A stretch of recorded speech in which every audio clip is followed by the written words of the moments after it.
le projet, en fait, j'avais le goût d'investir le canevas de la glace, vraiment de faire une peinture, une intervention sur cette surface-là. On le sait aussi au cœur du quotidien des gens, d'emmener l'art public, c'est ça qui est le fun, là, de créer des surprises puis de mettre des interventions vraiment dans leur vie. Alors, je pense que c'est ça, c'était de travailler aussi avec un nouvel élément. J'ai fait avec le vent l'été passé sur le bateau, la traverse, le fleuve. Puis là, je me disais, qu'est-ce qui arriverait si c'était la glace qui devenait une surface d'intervention? Je pense que c'était le début là, de cette idée-là. Puis après ça, on a travaillé aussi avec les élèves de l'école primaire, ici de l'école Sacré-Cœur à la Pocatière. Puis eux nous ont parlé de ce que représentait l'hiver pour eux. Alors, je suis arrivée avec une banque de mots de leur part, plein de notions très, très festives et joyeuses de l'hiver. Puis c'est avec ça que j'ai composé mes différents motifs pour la glace. Alors, c'était avec une série de pochoirs qui ont été faits à partir de ces mots-là. Et puis, on est venu vraiment là, peindre avec une peinture exprès là, sur la glace. C'était un 12 heures de peinture, mais on était 4 en continu. Alors, c'est quand même 800 mètres de surface. Puis, c'est ça, là. On sait aussi, on devait avoir des conditions météorologiques très particulières parce qu'il devait faire assez froid. La peinture, on redoutait aussi un redoux éventuel. Et après que la glace soit peinte, on doit recouvrir d'une certaine épaisseur de glace.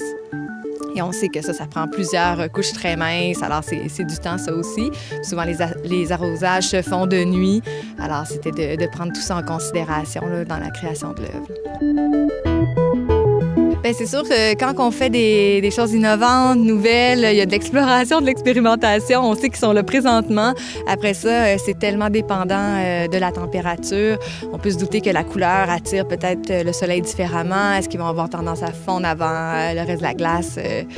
Ce sont présentement que des hypothèses. On va voir au fur et à mesure. Là, mais l'idée, c'était, oui, de les protéger puis de les offrir aux gens le plus longtemps possible. Là.